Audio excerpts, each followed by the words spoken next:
Hello student, हम लोग class 12 में पढ़ रहे थे सेक्सुअल रिप्रोडक्शन इन प्लांट यानी पौधों में लैंगिक जन्म।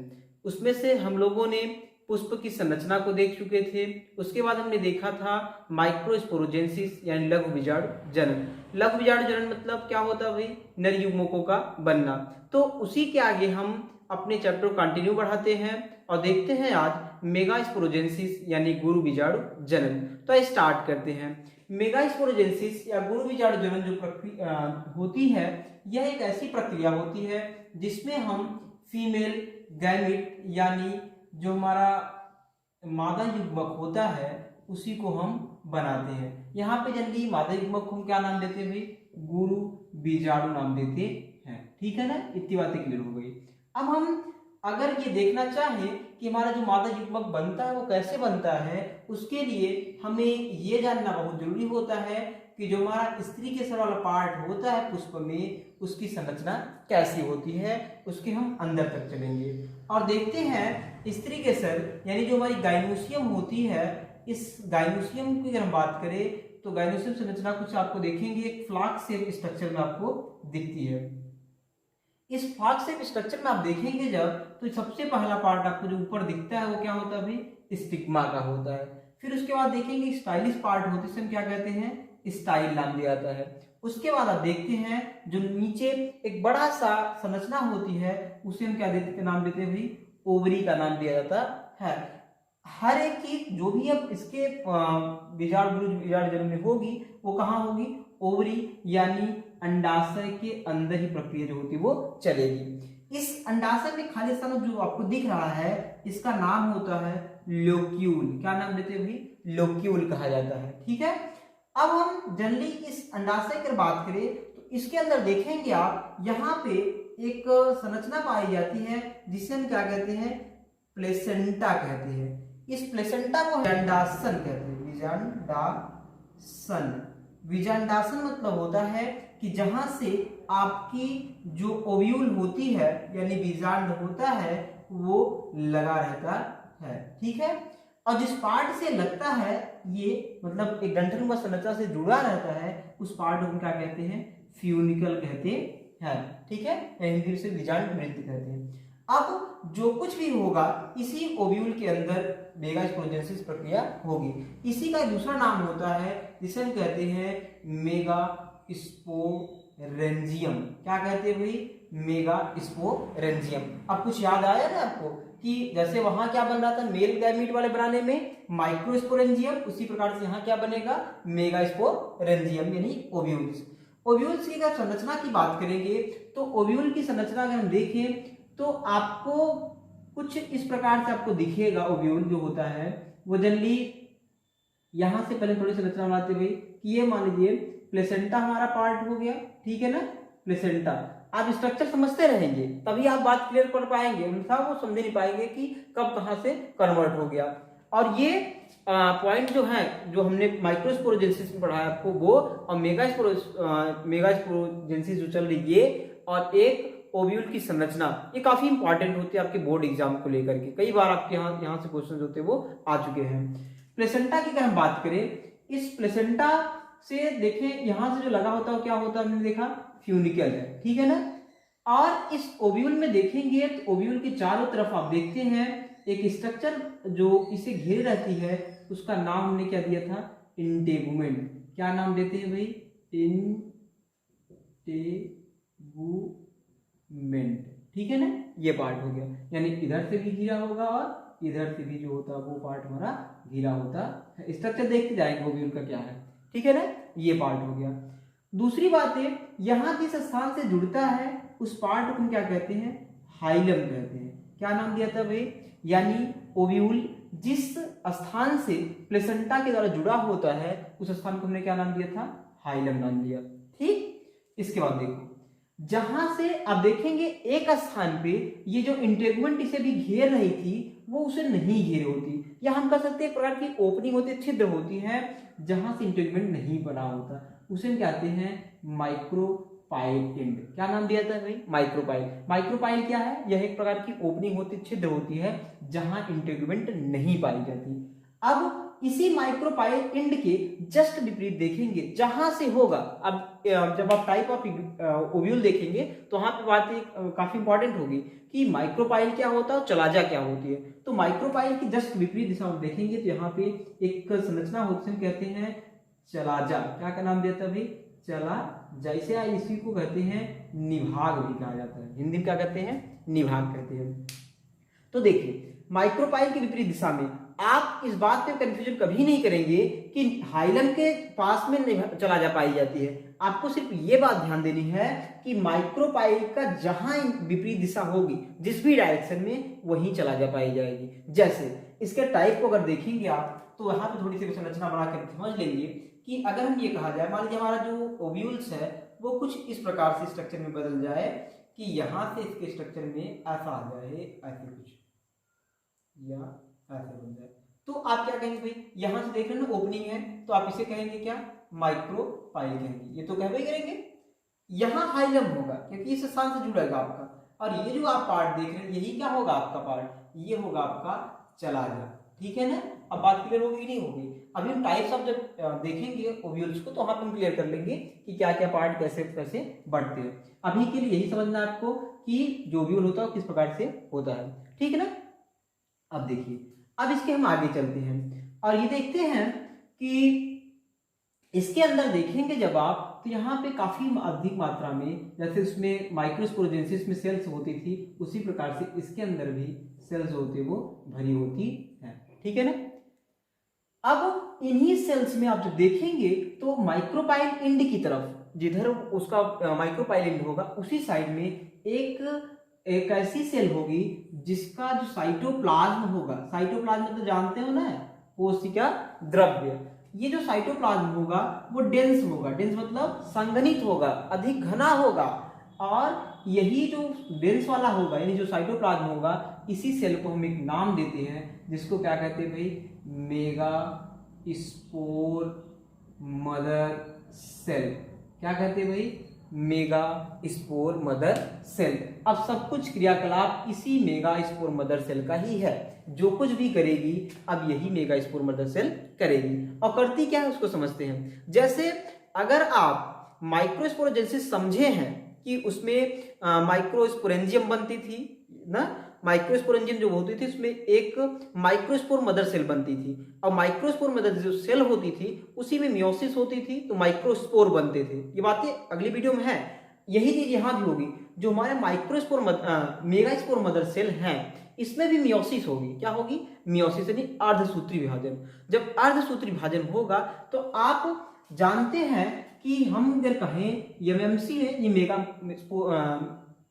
मेगा स्पोर मदर सेल या मेगा स्पोर मदर सेल में अगर हो मियोसिस तो होगा क्या भाई कि यहाँ पे ये जो सेल है अभी मान लीजिए एक ऐसी सेल होगी भाई, ये डिप्लॉयड कंडीशन में 2n है। ठीक है ना? अभी कुछ हुआ नहीं, मियोसिस कहीं हुई नहीं है, तो आप जानते हैं प्लांट बॉडी कोई भी जनरली स्पोरोफाइट यानी डिप्लॉयड कंडीशन में होती है, द्विगुणित अवस्था में पाई जाती है। तो अभी मियोसिस जब होगी तो ये सेल कैसी हो जाएगी? n की कंडीशन में मिल जाएगी। ठीक है ना? और एक मियोसिस में आप जानते हैं कि 4 सेल बनती है। कितनी सेल बनती है भाई? 4। अभी चारों किस कंडीशन में होगी? अगुणित अवस्था में होगी। यानी ये जो सेल बनी है ये कैसी सेल होगी? ये स्पोर है और अगुणित अवस्था में है। ठीक है ना? तो यहाँ पे हम मान लीजिए थोड़ा सा बनाते भाई कि ये एक सेल ये बन गई, एक सेल ये बन गई, थोड़ी सी संरचना बदल दिया जाता है भाई, एक ये हो गई, एक संरचना ये हो गई, 4 सेल हो गई। ठीक है ना? 4 सेल डिस्टेंस हमने प्राप्त कर लिया है। अब इसी 4 सेल डिस्टेंस की अगर हम बात करें तो इस 4 सेल डिस्टेंस में आप देखेंगे ये जो 3 सेल होती हैं ये तीनों सेल क्या होती है? नष्ट हो जाती हैं, डीजनरेट हो जाती हैं। ठीक है ना? बचा कौन है भाई? एक सेल यानी हमारी बची है, बाकी तीनों क्या हो गई? नष्ट हो गई। अब ये जो सेल बची हुई है एक सेल, इसको हम नाम देते हैं, उसका नाम क्या होता है भाई? जनरली उसका नाम होगा मेगा स्पोर। क्या नाम देते हैं भाई? Mega spore. ठीक है ना? गुरु बीजाणु कहते हैं। अब यही मेगा स्पोर जो होगा वो एक पूर्ण रूप से डेवलपमेंट होगा, वृद्धि करेगा और एम्ब्रियो सैक यानी भ्रूणपोष का निर्माण करेगा, और उसी भ्रूणपोष में आप देखेंगे कि हमारा जो फीमेल गैमीट होता है, मादा युग्मक होता है, वो बन के तैयार होता है। अब जो ये मेगा स्पोर सेल है, उस सेल में देखेंगे आप, इसी सेल के द्वारा हमारा जो एम्ब्रियो सैक होता है, क्या होगा, एम्ब्रियो सैक यानी भ्रूण कोष, ये बनेगा। ठीक है ना। ये एम्ब्रियो सैक कैसे बनेगा उसको आप समझिए। जो हमारा एक मेगा स्पोर सेल बनी हुई है, इस सेल के अंदर आप जानते हैं कि एक न्यूक्लियस है, वो कैसी कंडीशन में है भाई, यल की यानी अगुणित अवस्था में। देखा ना, मियोसिस हुई थी तो अगुणित अवस्था बनी थी। अब यही जो न्यूक्लियस है, इस न्यूक्लियस यानी सेल के अंदर माइटोटिक डिवीजन होगी। कौन सी डिवीजन होगी, माइटोटिक यानी समसूत्री विभाजन। कौन सी विभाजन होगी, समसूत्री विभाजन। ठीक है ना। और जब समसूत्री विभाजन होगा तो इस समसूत्री विभाजन होता क्या है, जनरली आप जानते हैं कि संख्या जो होती है सेल की वो बढ़ती है, लेकिन जो गुणसूत्रों की संख्या होती है उसमें किसी प्रकार कोई चेंजिंग नहीं होती। यानी n अगर है सेल के अंदर तो उस सेल में n ही रहेंगे, न हाफ होगा न अधिक होगा, बराबर रहेगी। तो लेकिन यहाँ पे थोड़ी सी प्रॉब्लम ये होती है कि जब ये डिवीजन करती माइटोटिक, तो इस माइटोटिक डिवीजन में इस सेल में देखेंगे आप, इसका सिर्फ और सिर्फ न्यूक्लियस डिवीजन करता है, न कि उसका साइटोप्लाज्म डिवीजन करता है। जैसे देखिए एक सेल है, आप जानते हैं कि ये जो सेल होती है, इस सेल को अगर डिवीजन करना है तो ये दो प्रोसेस में करती है। एक होती है जिसमें हम कहते हैं कैरियोकाइनेसिस, एंड सेकेंड में होता है हमारा, वो होता है साइटोकाइनेसिस। हालांकि साइटोकाइनेसिस बाद में होगी, फिर पहले काइनेसिस होगी। यहाँ पे क्या होता है कि जो साइटोकाइनेसिस की प्रक्रिया होती है, यानी कोशिका द्रव्य की विभाजन की प्रक्रिया होती है, वो नहीं होती, सिर्फ और सिर्फ कैरियोकाइनेसिस ही होती है। इसमें होता क्या है, जो हमारी यन कंडीशन बनी हुई सेल है, ये बार बार डिवीजन कर करके 8 सेल स्ट्रक्चर, सॉरी 8 न्यूक्लियस का स्ट्रक्चर बना लेती है। कितनी वाली, 8 न्यूक्लियस बना लेती है। जैसे देखिए इस 8 न्यूक्लियस में आप देखेंगे तो इसमें कि एक 3 इस साइड हो जाते हैं और 3 इस साइड हो जाते हैं। ठीक है ना, कितने हुए, 6। और 2 आप देखेंगे इसमें बीच में पड़े रहते हैं। कहाँ है, 2 बीच में है। ठीक है ना। और 2 ये बीच में जो है न्यूक्लियस, इसी को हम कहते हैं पोलर न्यूक्लियाई। क्या कहते हैं भाई, पोलर न्यूक्लियाई। बाकी जो ये इस साइड वाला दिख रहा है आपको, देखिए अगर हम इसी स्ट्रक्चर को पूरा ऐसे लगा फीड करें तो आपको दिख रहा है ना, ये वाला इंड कौन सा होगा, ये माइक्रोपाइल इंड की तरफ होगा। ठीक है ना, ये माइक्रोपाइल इंड की तरफ है, और इसको ध्यान देना आप लोग। और ये जो है वो कौन सी इंड की तरफ है, ये चलाजा इंड की तरफ है। ठीक है ना। तो जो चलाजा इंड की तरफ वाले न्यूक्लियस होते हैं, केंद्रक होते हैं, इस केंद्रक अब ये धीरे धीरे क्या करेंगे, धीरे धीरे ये साइटोप्लाज्म को कंडेंस करेंगे, यानी साइटोप्लाज्म को संग्रहित करेंगे। ठीक है ना। जब ये संग्रहित करेंगे तो इनमें धीरे धीरे सेल बने जो हमारी कोशिका भित्ति हो तो बन जाती है। जब कोशिका भित्ति बन जाएगी तो जाहिर की बात है कितनी हो गई, 1 2 3 सेल इधर बन गई, और यही कहानी इधर भी होगी। लेकिन इधर थोड़ी सी ये परिवर्तन होता है कि जो 2 सेल होती है वो कुछ बड़ी बड़ी सी हो जाती है, और एक सेल जो होती है बेचारी वो छोटी सी होती है। और जो छोटी सी होती है यही यहाँ की फीमेल गैमिट होती है। ये क्या है, यही फीमेल गैमिट है, यानी मादा युग्मक है। ठीक है ना। बाकी ये 2 क्या है भाई, ये 2 जो होती हैं इन्हें हम कहते हैं सिनर्जिड सेल। क्या कहते हैं भाई, थोड़ा सा यहाँ जगह ना लिया जाए, इसे हम क्या कहते हैं, सिनर्जिड सेल। अब ये बातें होती है भाई, ये सिनर्जिड सेल करती क्या है, जो बड़ी बड़ी सी बनी हुई, ये इनका काम ये होता है कि जब पॉलन ग्रेन या जो मेल गैमीट जब आता है माइक्रोपाइल इंड की तरफ से, उसे अपनी तरफ आकर्षित करना। यहाँ पे देखेंगे कि स्ट्रक्चर पाई जाती है फिल्ली के रूप में, वो ही क्या करती है, इसे अपने पास बुलाती है, जिससे कि आसानी के साथ यहीं आए, नहीं तो पता चला यहाँ इस पूरे संरचना में वो कहीं भी भटकता रह जाएगा, और पूरी जो प्रोसेस इसलिए वो आया है वो प्रोसेस हो ही नहीं पाएगी। अब यहाँ क्या है, फीमेल गैमीट आराम से बन के तैयार रहती है, वो इंतजार करती कि मेल गैमीट आएगा। और ये जो अभी हम यहाँ पे जो संरचना बनी हुई है, इसको हम क्या कहते हैं, एंटीपोडल सेल।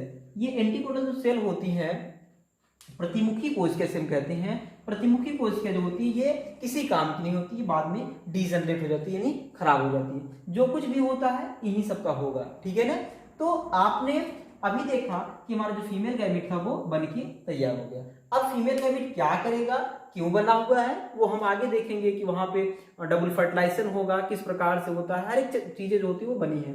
तो हम पहले पूरा एक समरी ले लेते हैं भाई, हमने क्या क्या चीजें पढ़ी है।